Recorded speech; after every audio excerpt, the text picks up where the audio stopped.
And welcome everyone to our latest March Madness bracket. I'm Andy Katz. Okay, so we've got one more week this week of the men's basketball regular season. Conference tournaments have already started, and the ASUN, they're going to really pick up steam this week, as I talked about on Monday, with Arch Madness in the Missouri Valley Conference. I think it's one of the best conference tournaments, and it happens the first week. That will be played Sunday is the final.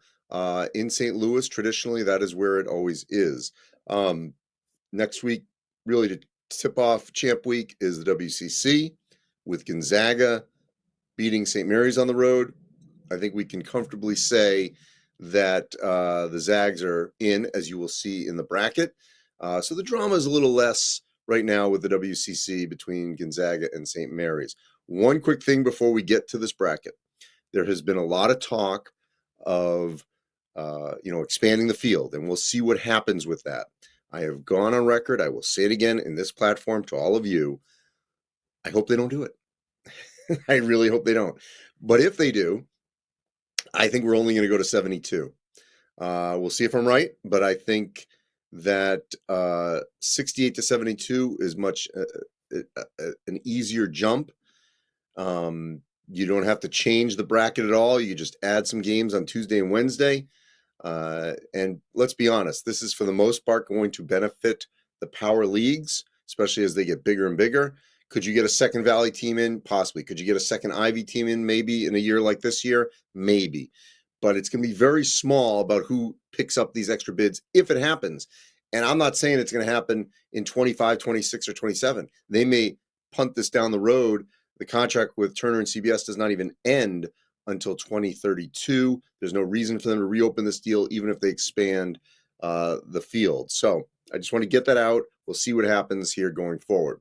All right, let's get to our number one seeds because there is a change. Number one seeds, number one overall, Purdue. Number two, UConn. Excuse me. Yeah, well, these are not in order right here, but these are in order the way they would play. But number two is UConn. Number three, I'm sorry. Let me do this again. It is Purdue, Houston, UConn, Tennessee. Those are your number one seeds. So the way it would map out is what you see there. Purdue versus Tennessee, because that's the 1 and the 4. And then the 2 and 3 of the 1 seeds, Houston, UConn, they would meet. So in this bracket, we have the Midwest versus the West, the South versus the East. It's something to keep in mind as we get closer and closer to Selection Sunday. The regions are set by the 4 number ones. So the top one versus the fourth one, the second one versus the third one. That's how you get the bracket. So as we've been doing this throughout the course of the last 6 weeks, that's why it changes, which region would play which region in a national semifinal. So here in this last regular season week, we have Midwest versus West, South versus East. We're going to go bracket by bracket, region by region. And then we will take your questions. We're going to look at some resumes for teams that are in my field, in our March Madness field, and those that have not made the cut yet. Last thing I should say is that if you remember, they no longer look at the last 10 as a criteria. Every game matters. And in the last week of the season, if you have a big-time game like Iowa does this Sunday where they play Illinois, it just happens to be the last day of the regular season, that game means a lot. But that game would also mean a lot if it happened in January for Iowa to beat Illinois. So we shall see how it all plays out. Let's go to the Midwest bracket and look how it all played out. And we see there Purdue is the number one team, taking on a 16 game of Central Connecticut Grambling, and then an 8-9 game of Oklahoma, Mississippi State. Oklahoma and Mississippi State feel like they've been in this 8 to 10 range, 8 to 11 range throughout the course of the last couple of weeks. Here's Mississippi State, 3 quad 1 wins. By the way, great scheduling by Washington State. You see that. They played Mississippi State early in the season. Those are home wins for the Bulldogs. They got some bad losses, and they got a big week coming up at A&M and home to South Carolina before the SEC tournament. So Oklahoma had a great opportunity to beat Houston. Jamal Shed with the game winner. That would have been a huge win for the Sooners at home, not able to get it this past week. So they are locked in. Here we've got Clemson, McNeese State. Last week we had in a 5-12 Wisconsin, McNeese State. Again, Will Wade's, Shahada Wells, that McNeese State team, if they're in a 12-5 matchup, I will guarantee you they will be the most popular 12-5 upset pick because they can beat a lot of these teams. That would be a tough matchup for Clemson. Clemson is sliding in the wrong direction, not too far, but they did lose to Notre Dame last week on the road. Kentucky, Vermont. Kentucky solidly now in that top 16. On the 4 line, they can keep climbing up. Big game coming up against Tennessee. Washington State against Princeton. That would be a real intriguing matchup and a 6-11 matchup. The Cougars still tied with Arizona atop the Pac-12. And they would, by the way, get the top seed because they swept the Wildcats. Creighton, High Point. Creighton has moved up to that 3 line. Northwestern Nevada, Iowa State, Quinnipiac. So here's the deal with, first let me say the Wolfpack and Steve Alford's crew really trending in the right direction. And here they are. Thank you. So 5 quad 1 wins. It's been a great year for the Mountain West, but look what they got coming up. They got a chance to actually get a share of this title, believe it or not. If they can sweep these last 2 games by beating Boise, and UNLV needs some help with Utah State, but they're right there. It's really Utah State, Nevada, Boise State, and San Diego State, all right there to potentially get a piece of that Mountain West title. So here's the deal with Northwestern. We have them in the 7 line. I think most people have them probably in the 8-9 game. Northwestern last week split their 2 games. Road win at Maryland without Ryan Langford. They already have lost Ty Berry for the season. Impressive. So they had 2 road wins in the last couple of weeks at Indiana, at Maryland. Then they lose at home to Iowa. Iowa, as mentioned, is surging. Iowa beats them and gives up 80 points. Northwestern scores 80 points without Langford, without Berry, and Matt Nicholson, foot injury. So they're sort of limping to the finish line here. Huge week for the Wildcats. I think they're comfortably in, okay? I think they're comfortably in, but big week because they're at Michigan State Wednesday night. I will be there for senior night. And then I'm going to be there Saturday night for the senior night for Boo Buie against Minnesota in Evanston. Also going to be there Sunday for Purdue's senior day with Zach Edey against Wisconsin before next week's Big Ten tournament. So Northwestern seeding, not just in the Big Ten tournament, which they'll still get the double bye, they're in the top 4. We're going to learn a lot about them in the next week. That's where they'll be in the NCAA tournament. All right, so let's go now to the West bracket. So we've got the West bracket where now Tennessee is the number 1 seed. There you see Dalton Connect, who had 39 in that win over Auburn at home. Dalton is a lock for the first team All-American with Zach Edey. RJ Davis from Carolina, I think those are your 3 locks, first team All-Americans. So Tennessee had a great week last week. They beat Auburn at home and then won at Alabama. This week they got at South Carolina and then home to Kentucky. What a final 4 games for Tennessee. But they've got the resume to be a 1 seed, and they would be out west. The West region is in LA, the Midwest region in Indianapolis. So then you got Norfolk State, Little Rock, Texas, Nebraska. Texas had a great chance to beat Baylor last night on the road, let the lead slip away, lost. Nebraska, great home team, okay on the road, did have that win in Indiana. I think Nebraska is very dangerous, even as an 8-9, certainly as a 7-10. So keep an eye on Nebraska and where they fall ultimately in the bracket on Selection Sunday. South Carolina, Grand Canyon, San Diego State, Irvine. That'd be a really tough foursome there to see who comes out of that grouping. But all solid NCAA tournament teams. Obviously, Grand Canyon and Irvine. Grand Canyon is going to have to beat out Tarleton State. Irvine is going to have to out, the real jumbled group at the top of the Big West. So here's Wisconsin taking on New Mexico, Wake Forest winner. Badgers have slid to a 6. And they're heading in the wrong direction. They get a big week, home Rutgers, at Purdue. Got to beat Rutgers. So here's New Mexico. New Mexico was solidly in before the skid where they lost at home to Air Force and then lost at Boise. Look what they've got left.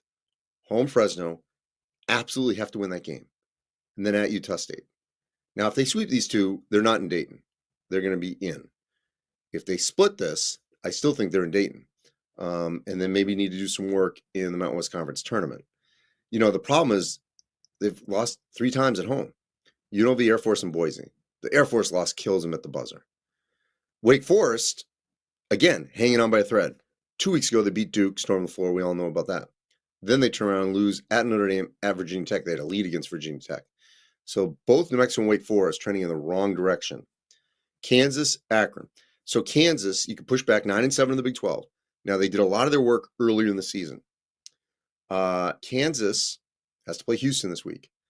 Kansas could end up on that 4 line when all things are over on Selection Sunday. They're trending in the wrong direction.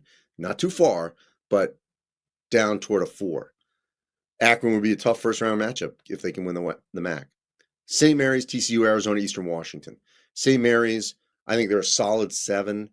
Just lost at home for the first time, this time to Gonzaga. TCU as a 10. Again, they're doing a lot of good work in the Big 12, beating Houston, winning at Baylor, beating K-State.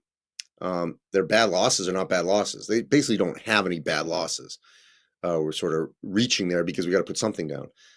At West Virginia, home UCF. I mean, that's going to be a tough week. Never easy to win in Morgantown.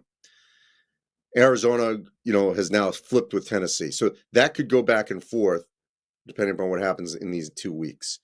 So it would be a Purdue versus West in our scenario here. And that's Midwest West, Purdue versus Tennessee. Now let's go to the South bracket where we find Houston.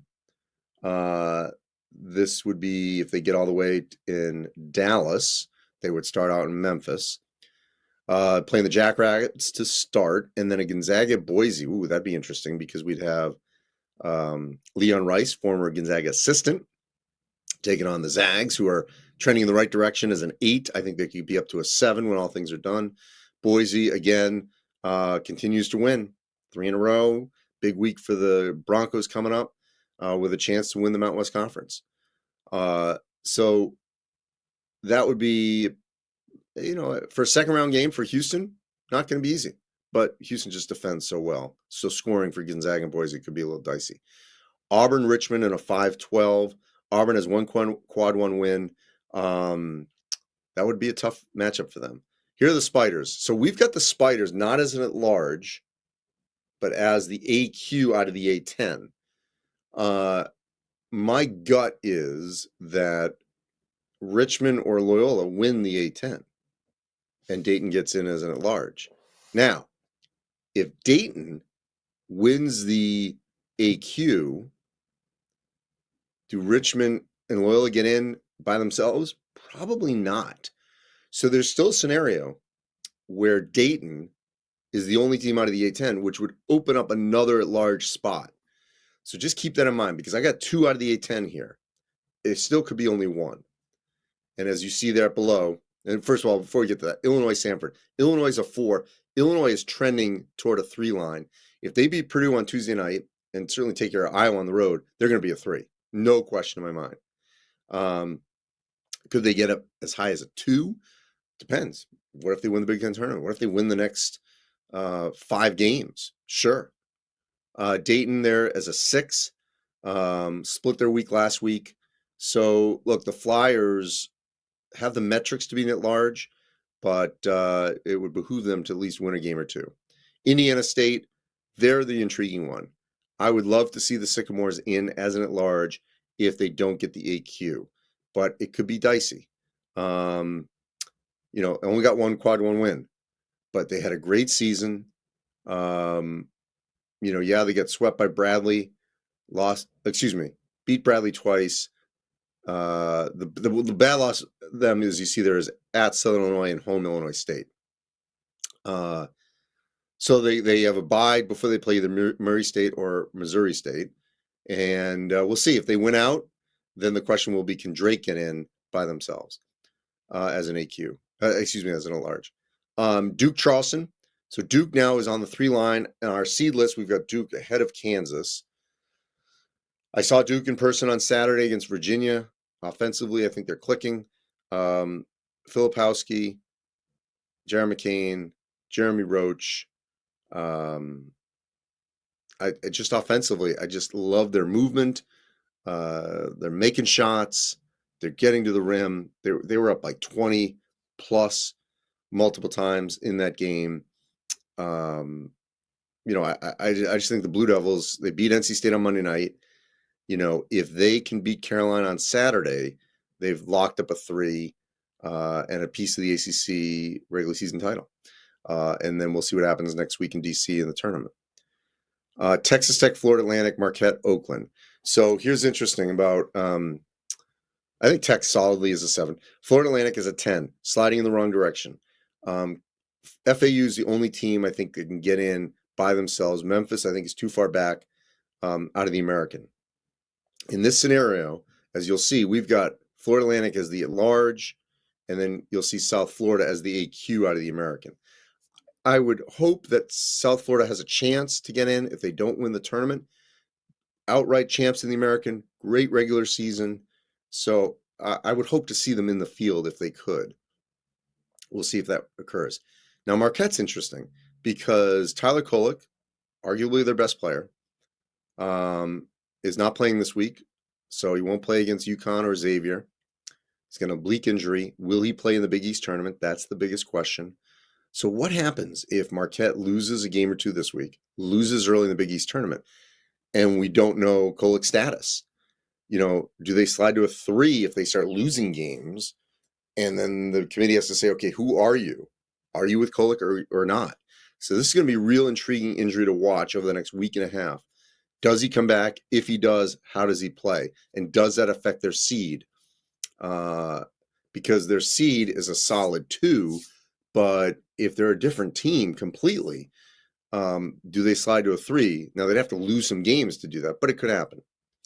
All right, let's go to our last region, which is the East, and the regional final will be in Boston. It'll start out in Brooklyn with UConn as the 1.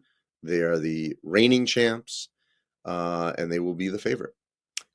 Colorado State, Michigan State, great point guard matchup if you had that with Isaiah Stevens and Tyson Walker, or AJ Hoggard, however you want to say is in there. So here's the deal with Michigan State. Metrics say they're a 9 in that range, but they could be sliding in the wrong direction. 4 quad 1 wins, that Baylor win, Indiana State win, and the Illinois win. They're hanging on to those, hanging on. They've lost a couple of home games now. Ohio State, Iowa. It's a big week for them. I think they got to get a split. Home Northwestern, I'll be there for that. And then at Indiana on Sunday. Think about it. If they were to lose these two, they'd be 17 and 14. What if they lose in the first round of the Big Ten tournament? And 17-15, I don't think they make it. So they're in now, but they could be trending out if they don't get at least one win. BYU South Florida, there you see South Florida as the team we're putting in as the AQ out of the American, not as the at-large. BYU, great week, winning at Kansas. BYU's offense is going to be a problem for whoever they face. Alabama, Appalachian State. App State's playing great basketball right now. They could be an upset pick for a lot of people. But I think if you had an Alabama-BYU second-round matchup, that'd be a high-scoring affair. A lot up and down. Utah State against Virginia Seton Hall. Again, Utah State, outstanding. Danny Sprinkle, Coach of the Year candidate. Virginia, I saw them in person. They can't score. It's literally just dropped out offensively. They just cannot muster layups, perimeter shots. They got to beat Georgia Tech this weekend. If they lose that game, they're out. And they'd have to earn their way back in the ACC tournament. Beat Georgia Tech. That's not going to get you in, but it holds your position. That's what it does. It holds you there. I like Seton Hall's chances much better to be a lock in this field. But Virginia absolutely needs to win a game to make sure they're in this field. Baylor, great second half. Their freshmen are outstanding. We saw a second half Monday night against Texas. I really would like Baylor in this grouping if that were to occur. And then at the bottom, Florida Villanova, rematch of a great game in Minnesota. The first year, I think Florida 06 won its national championship. I think it was an Elite Eight game that year between Florida, Villanova, and Minnesota. And then Carolina Colgate. So here's Villanova. Villanova jumped into the field with a great week last week, winning at Providence. That was what actually that. I don't think that's right. Yeah, that's not right. They just won at Providence last week. Providence this week actually plays Georgetown and UConn. So little minor error there, but we can correct that. But yes, that was a big win for Villanova to get that win over Providence on the road. Weird that they had such a bad Big Five, lost all their Big Five games. Those are their bad losses. But in the Big East, they played really well, and they had that early win over Carolina. And Carolina, I mean, what a great, if we had a rematch between UConn and Carolina, that'd be something outstanding, tremendous. So let's do this. Let's look at a couple, we're going to look at some bubble teams. I'm going to take your questions. Let's look first at Utah, who's been a weird team this year where they've had some really good wins and some bad losses. So they got swept by Arizona State, lost at Stanford, did beat St. Mary's, beat Colorado, beat BYU. You know, big games this week up in Oregon. At Oregon State, I think you got to get that one, and it would really help your case if you can beat Oregon. Stay in the Pac-12 with Colorado. Colorado is surging here late. Again, the metrics like Colorado and they like Utah. The question is, can they keep winning to get into the field if other teams fall? So if we take a look at what Colorado has done in the Pac-12 as well, see that momentarily here. While we're waiting for that question from Hamilton Jag, will Ohio State get a play-in bid if they go a couple rounds of the Big Ten tournament? We're not going to show you Ohio State's resume, but Ohio State definitely, with their resume, including that Alabama non-conference win, they're like in my second group of teams out. They're still alive, but they got to keep winning. So there's Colorado. The problem with Colorado is they got one quad one win. Didn't play well on the road in the Pac-12.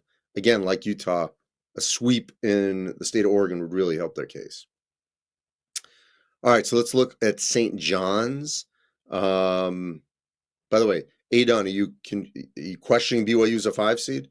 Yeah, I mean, look, they just won at Kansas.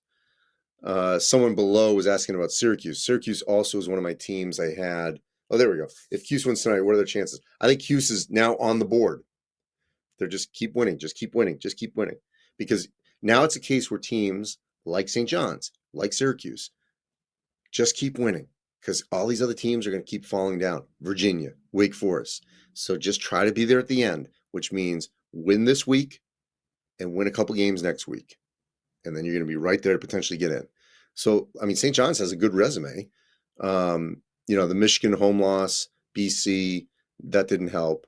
I mean, Seton Hall's not a bad loss. But again, look what St. John's has to end. That's not going to help you, but it kills you if you lose them. It just holds your position. You got to beat DePaul on the road. You got to beat Georgetown. Iowa, another surging team, okay? Iowa got that road win at Northwestern. Iowa, with the win at Michigan State, home win over Wisconsin. They don't have bad losses. Circle there March 10th. If Iowa beats Illinois at home, and then let's say they get 1 or 2 wins in the Big Ten tournament, I think Iowa will move up to that first position of being the team that goes in, because one of these teams I have in that first 4 right now, they're going to lose and fall out. The odds are against that same 4 being there on Selection Sunday. Last team to look at is Drake. We mentioned Drake. So I've got 2 teams from the A-10 right now, 2 teams from the American. Do we get 2 from the Missouri Valley? I will tell you this because I do a lot of work with the Valley. Drake and Indiana State could beat a lot of teams in this field. Either one of those two teams could be in the Sweet 16, but can they both get in? Again, Drake had some bad losses in league. They went on the road, played UAB. It's not bad, but I think we need to see a Drake Indiana State final Sunday. And then the loser's going to sweat, but the loser in a matchup like that, is more than capable of winning a game or two and getting to the Sweet 16 without question. Believe that. I do believe that.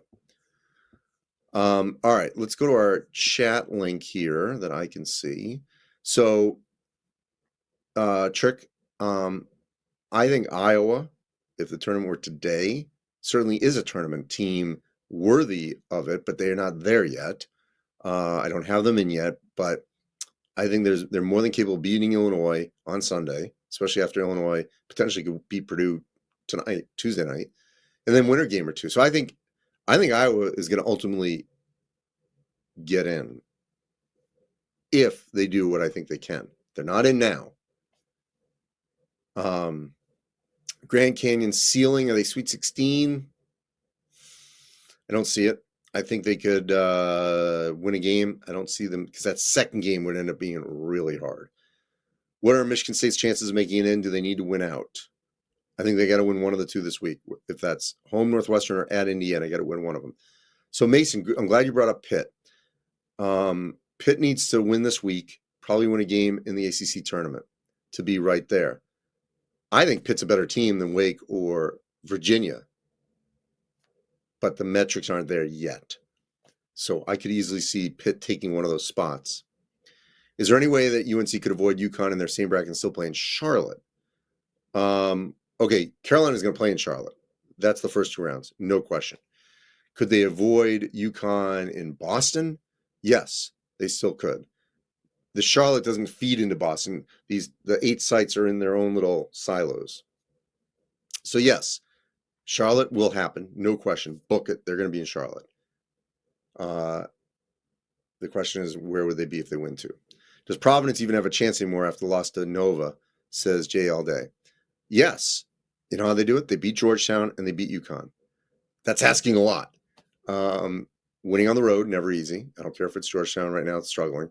So you got to do that. And then you got to beat UConn. That's asking, it's a monster task, but do it. And now they're back in the picture. I don't think Pitt has to win out. I just think they're going to win some more games. R. Montoya, how do the metrics love Colorado so much? They have one good win in the Pac-12 this week. I agree. It's weird. It's weird how Colorado's metrics are so good. Lost to Colorado State. They got talent on that roster, no question about it. Poetry and the NBA talent. I feel Ohio State doesn't have a chance to make it anymore, but if they made noise in the Big Ten tourney, they can make it in. Look, if Ohio State just keeps winning, what if Ohio State's playing on Saturday in the Big Ten? Let's say they beat Rutgers and Michigan to end the season. So you win those games. They beat Michigan. They got Rutgers. So let's say they beat Rutgers. Then, because they closed the season with Rutgers, so they beat Michigan, Rutgers. Then they win 3 games in the Big Ten tournament. They're right there. Jets, Yankees, Knicks. Chances Iowa and St. John's both get in. I'd say better than 50%. I think those two teams could sub out 2 of the 4 I have in Dayton. I definitely could see that happening. St. John's and Iowa on that 11 line playing in Dayton. Definitely could see that happening. All right. So here's what we got. Monday and Tuesday next week, our last week of doing our regular schedule programming, which is Monday, AP Top 25, poll reaction, 1 o'clock Eastern. Tuesday, 1 o'clock Eastern, our last bracket of the pre-real bracket. So we'll do that on Tuesday, 1 o'clock Eastern. And then I will talk to you after that on Selection Sunday night with the actual bracket. And then I'll make my picks and you guys can rip those and we'll see how I do.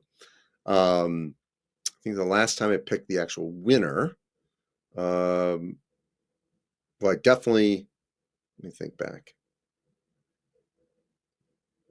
feel like I had Virginia, but I gotta remember that. Definitely had Villanova. I definitely had Villanova in 18. In last year, once we got to the Final Four, I thought UConn was going to make it and win it, and they did. But I didn't pick UConn. Should have. And then the year before, I did have Gonzaga winning in 21, and then they lost to Baylor in the final. So I was right there. It was close. And then in 22, did I pick Kansas? I'd have to remember if I did or not. I don't know if I did. I might have. Anyway. All right. So we got Monday, 1 o'clock, Tuesday, 1 o'clock, and then Selection Sunday at 7 o'clock Eastern Time. As always, you can follow me at The Andy Katz on Twitter X, on Instagram at The Real Andy Katz.